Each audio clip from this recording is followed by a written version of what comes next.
episode of Literary Liberation Podcast.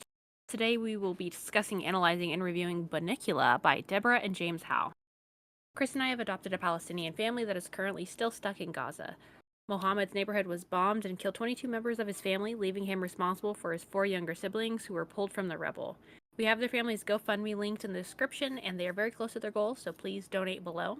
Don't forget there is a link below to sign up for our free newsletter where you can get more information and updates about us and the podcast. For more content outside of the podcast, please check out our Instagram and TikTok at Literary Liberation and Twitter at LitLib Podcast. I'm your co-host Mariah, and you can find me at Hungry Rye on all social media platforms.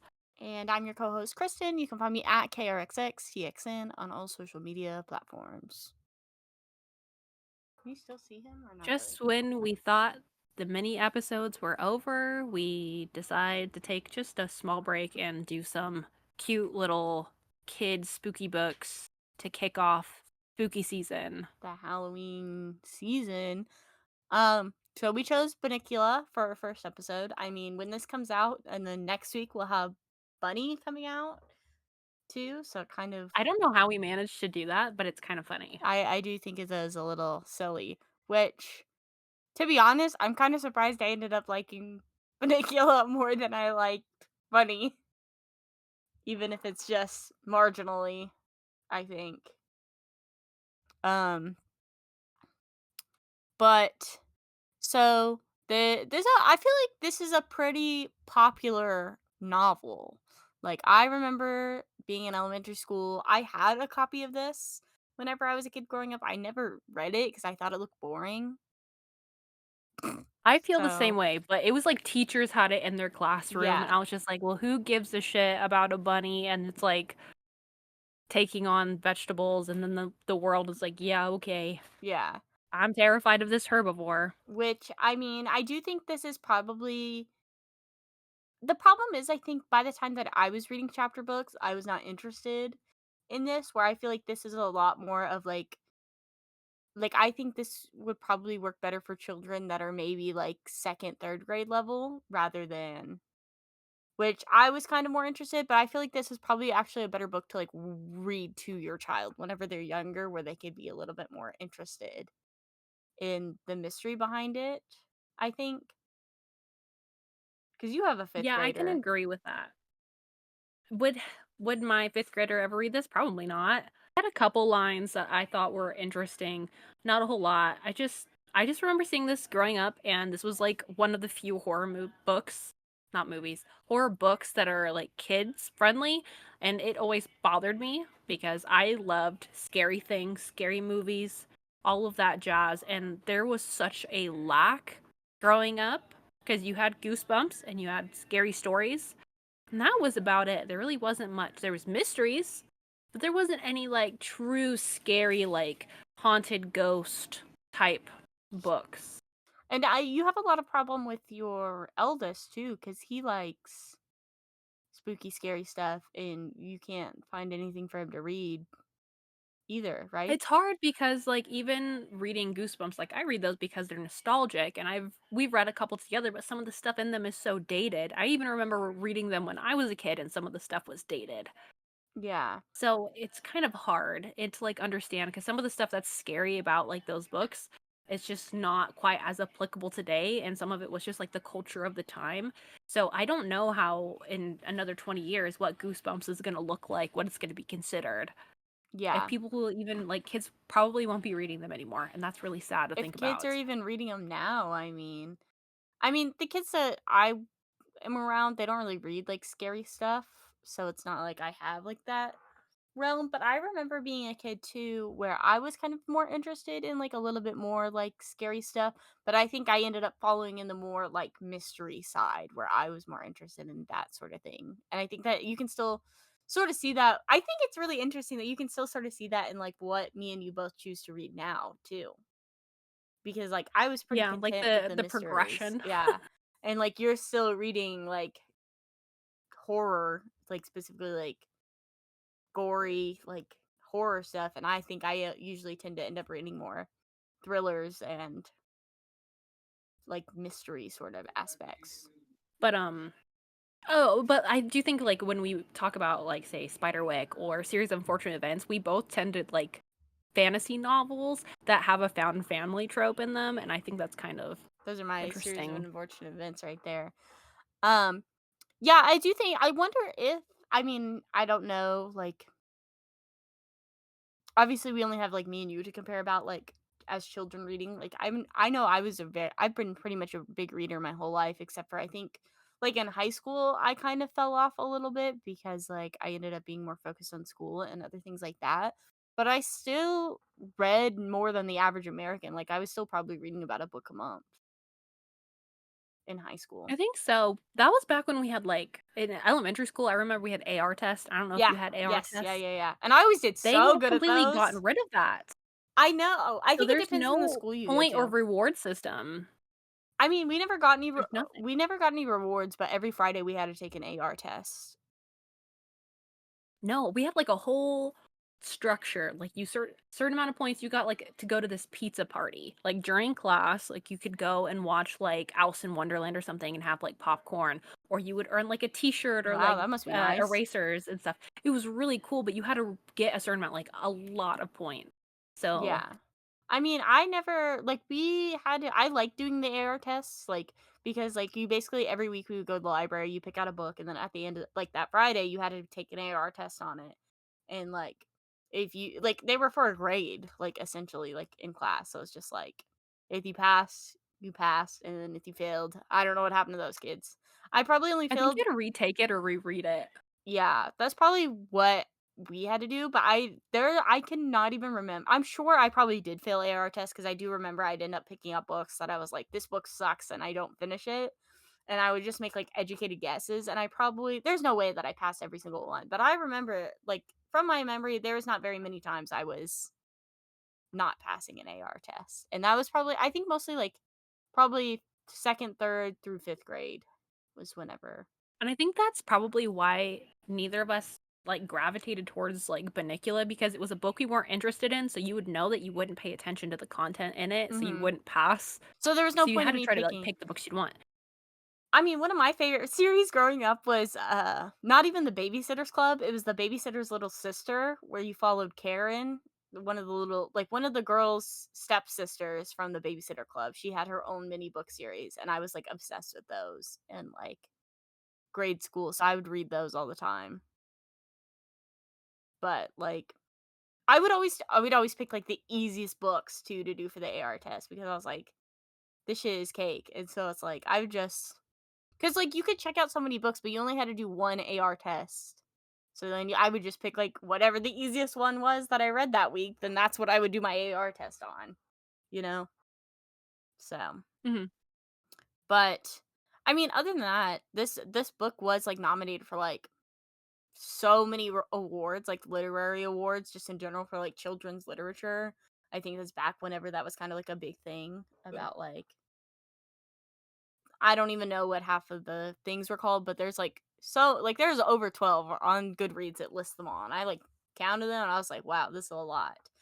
Which I don't know if that necessarily is like a testament to anything necessarily because it's like adults reading kids' books. And I feel like you need kids' opinions to really trust a kid's book. Yeah, I can agree because the kid is gonna give you a unless they include kids in, like, ARC reading, Which I don't but I wouldn't know. I I don't don't know. know anything about, like, child book publishing.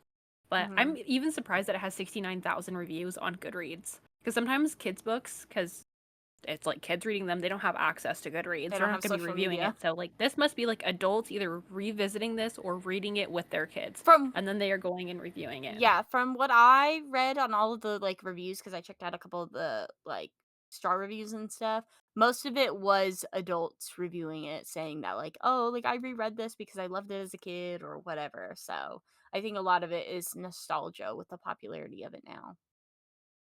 But, there's Yeah. also It 7 still scored a novels. pretty good that's a lot. I didn't know there was that There's many. 7 Bunniculas, which I don't know if they all follow the same family, which I would assume so, but I don't know how that works.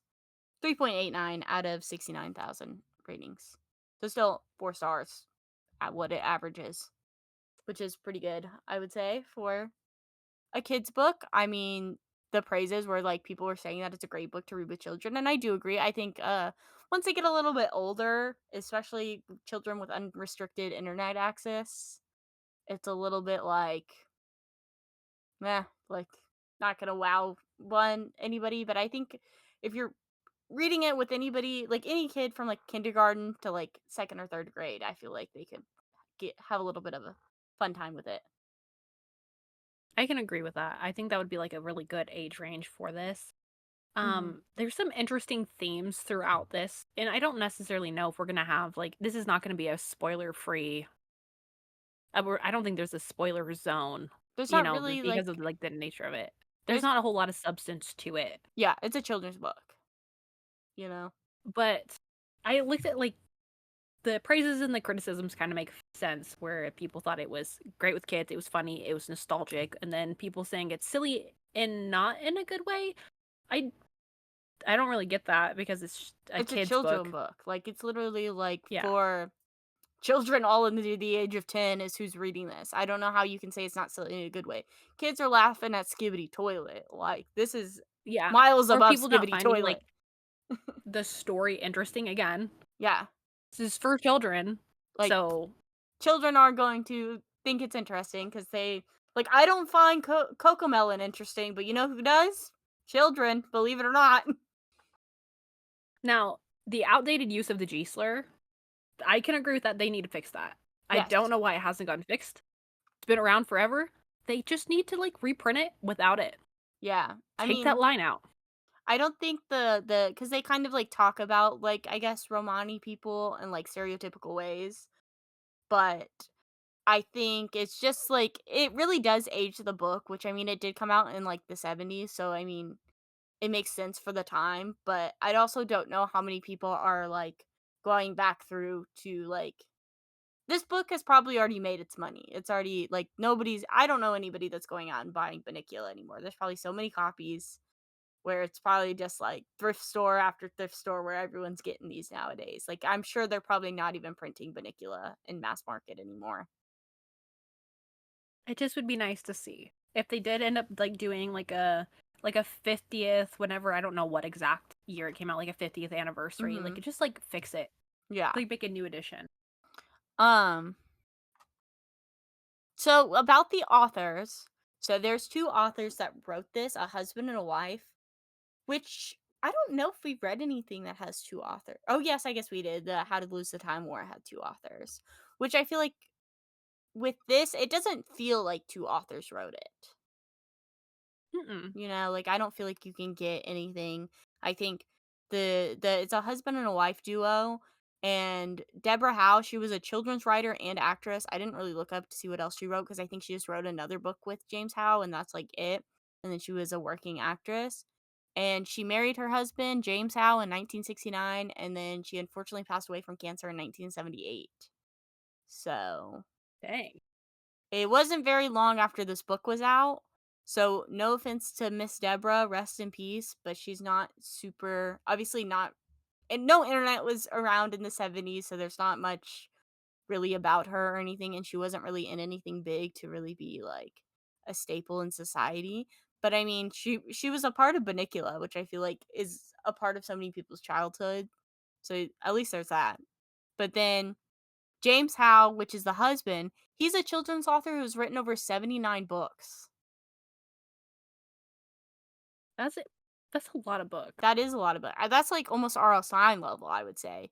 And then he divorced his second wife. He got married after like a few years after his first wife died, and then he divorced her and then came out as gay and now he has uh Whoa. yeah, and now he has a husband and a daughter. And he says his he says on his website that his books frequently deal with the acceptance of difference and being true to oneself, which I think it's a good messaging overall.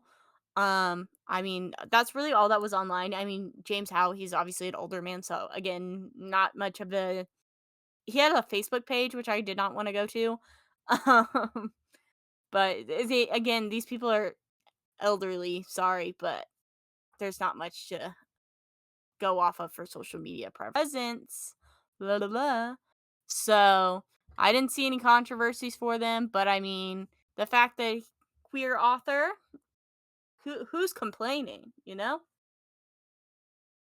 I think that's really interesting, like, in hindsight, like, looking at this, because I wonder if, like, Chester was supposed to, like, embody him, and then maybe the wife was Harold, because I those don't are, like, the know. 2 animal main characters that you're following. It's mainly, like, just told from the perspective of Harold, Yeah. um, but Chester is a little, like, more eccentric and kind of flamboyant. He's got, like, a little sweater that he wears, and I just Chester was so maybe funny, it to was be time. honest. Chester was the best character in this, and I think, like, throughout this whole, like, book, as quick of a read it almost is symbolic of, like, you have 2 siblings, and you're bringing home, the new baby, and Chester is the middle child, Yeah. and Harold is the oldest child. He's like, "Well, why do I care what happens with this?" He's like, "No, that one's evil." Yeah. And that's just I don't know, it reminds me of, like, middle child energy I is what mean, Chester puts can't out. relate. I'm the eldest, so of all of my million siblings, so I really don't. I mean, technically I'm a middle child, but my older brother did not grow up with us, so no relevancy to that.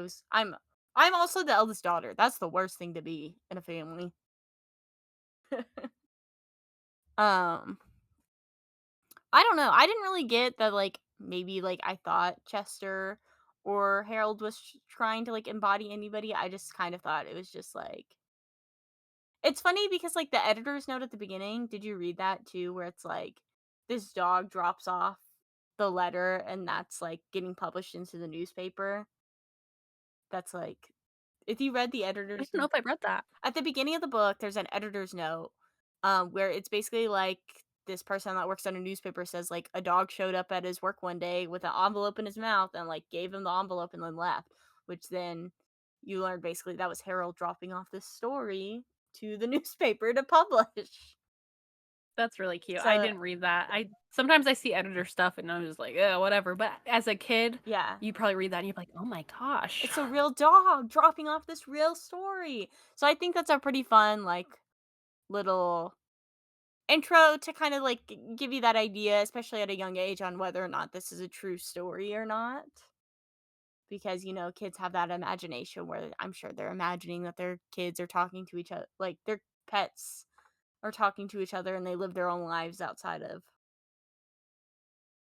uh, them. Yeah, I think I don't know, maybe from like a kid perspective, it's more like you humanize your animals so that you can show them more kindness and treat them with like more autonomy Hmm. because they are like living beings and they're not just objects, free, warm objects. Yeah. But they actually do have like they can show affection and love. So maybe it's just like a way to add like deeper layers to like the animals in your life Hmm. because having like a dog like Harold was probably very common in the 70s. Just from like the movies and what I know of like pop culture is like having like the dog in Hmm. your home. That was I like a mean, staple having a cat. I think most families in the United States have at least a dog or a cat, at least one. And I think I mean, like, the fact that in America most people have a pet, it's probably easily for a child to relate to. I know my whole life I've always grown up around cats mostly, but we did have dogs too at It's some point. always cats. I mean, I prefer cats. They're so much easier to take care of. The distribution center usually works best. Or Or if system, not you're center. the like, well, if you choose to adopt your cat through like the Humane Society or something like that, that's where we got Cassie from. The Humane We Society. never had that growing up. It was just like you went outside, take the garbage out or something, and there was just like a little kitten by your trash can. And it was like, well, Well, you're coming in. I think we're just talking about oh, pets and growing up. Um, I don't know. There was a couple lines that I thought were funny, and I also like. I don't know if they were just like like inserts for like the adults reading it, but though Harold was talking about like how the adults they live in a unique household and they talk to the pets differently than they would normally talk to pets. yeah, And they're like, "Oh, hey Harold, Dad got a raise and now we're in a higher tax bracket." Like who yeah, talks to a dog like that? I yeah, thought that was funny. Or I think it was the cat that was like, "Boy, are you dumb? She's not a vampire. She's a Oh, lawyer." yeah, Like talking talking about the about the mom. mom. Yeah. And I Um, thought that was silly. One of my favorite scenes is Those are funny. I guess I don't know, something dropped out of the fridge or whatever after Bunnicula went in there and sucked all the juices out of one of the fruits and left, and then, like, Harold and Chester are going into the kitchen to investigate, and then Harold's, like, walking up, like, swatting the air around it and stuff like that, and he's like, "I think it's dead." And I thought that was a really cute scene, it was pretty funny. And then I kinda like that, like, Bunnicula's just, like, living his best life. He don't even care. He's not actually doing anything. No. Like, he's kind of just chilling, and Chester is just kind of spiraling into madness, Yeah, um, trying to kill the bunny, which I think is pretty accurate for some, like, pets. definitely for cat. Especially cats. Yeah, Cats will try to, like, smother you if they don't like you. yeah, so, I look back at my cat. He would probably smother me in my sleep if he could. But, I mean, unfortunately, like and I'm hoping maybe more of these stories that we decide to read from now until the end of October have a little bit more substance. Or I'm sure if anybody has any recommendations, we do still have some openings on what we want to Yes. read. There's not a whole lot to this one. We kind of just wanted to talk about like the nostalgia surrounding it and like our own like perception on why we didn't pick it up when we did. That's like the main thing is we'd like to read horror books for Mhm. children that we haven't read before, but it's very difficult to find. So Okay, I have we're a gonna stick question. with some of the classics. Do Mm-hmm. you think if you read this at, like, the age like, 2nd grade, would you have enjoyed it? Probably not. I think I can agree with that. I don't think I would have enjoyed it then, but I feel like I can appreciate it now as an adult. Because I mean, what I was in middle or elementary school from like 19 no, I 2000. was gonna say Because I remember I 19. saw 9/11. No, it's like the year 2000 until 2014 or whatever is like the range I went to school. So 2000 to 2007, I think, is when I was in elementary school. So it was still dated then. And I think that's why the artwork wasn't compelling, one. So I wouldn't want to pick it up. Yeah. I mean, Like seeing that and I was just like, eh. my cover was different than your cover too. Like we remember we talked about that. I'm sure you could probably insert some pictures of what our Mm, respective covers looked like too. Because I know for mine, it was just like my mom was always like, "Oh, you should read this," and then like your mom tells you to read something, you're not reading it. You know? what else? So if they were to like rewrite this book a little bit and kind of make it more for the times, like just an updated version with a scarier cover, that would be cool, and I think it would perform well. I don't know. But that's just I don't Kids these that's the only way I can days, see it being popular. I think it's gonna die. I think this book unfortunately, is I gonna think dissipate. like my younger brother does not read. I don't think I've ever seen him read a book in my life, and he's in 5th grade, you know? And I know your Mhm. eldest, he doesn't enjoy reading, which I'm sure if maybe you could Mm-mm. find something. And I think it does have a lot to do with like children's literature.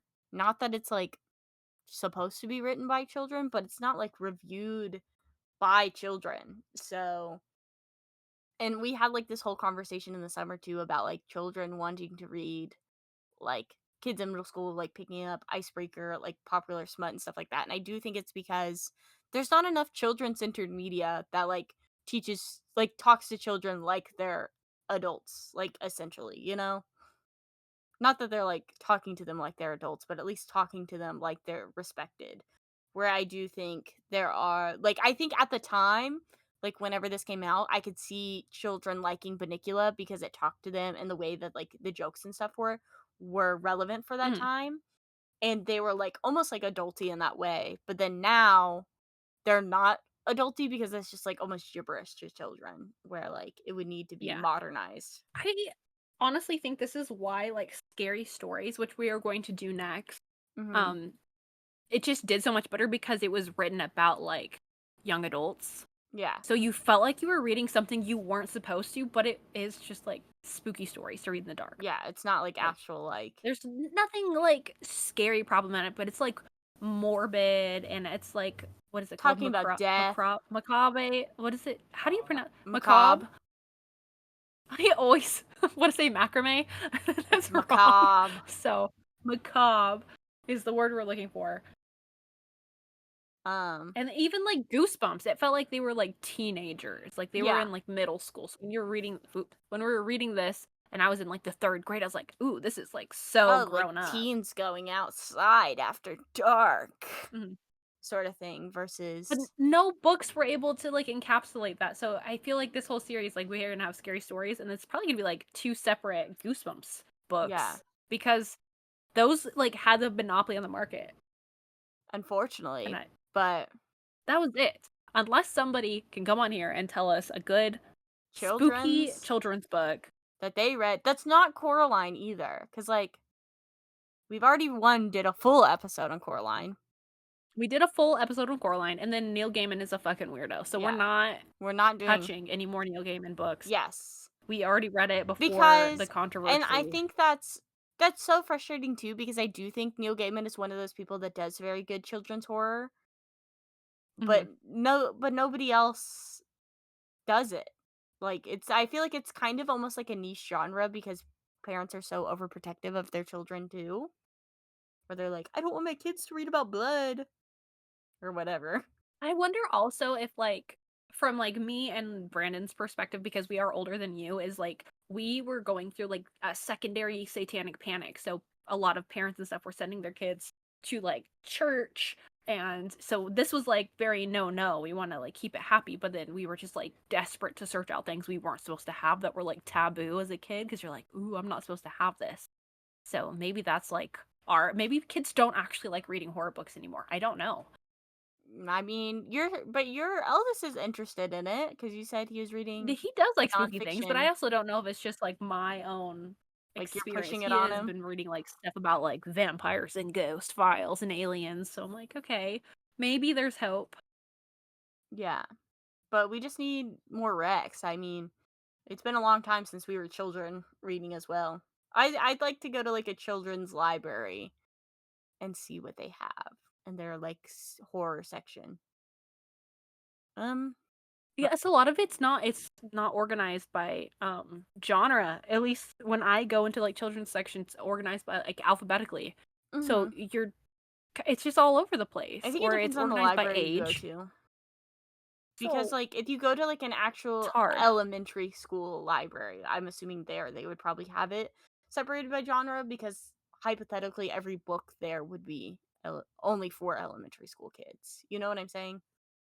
Versus a typical library, they kind of have to have the diversity from elementary school to high school age kids Yeah. sort of sections. But I don't That's know. all I have for Yeah, today.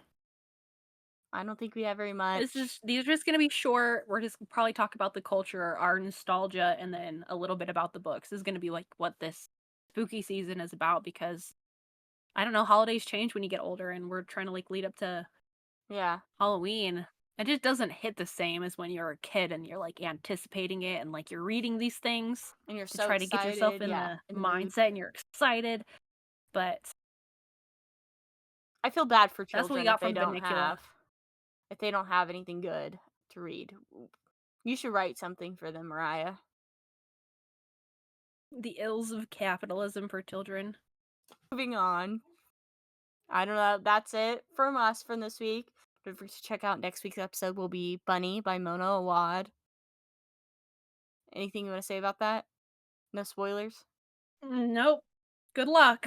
That's all I have to say. I feel bad for Kristen because editing that might be a nightmare.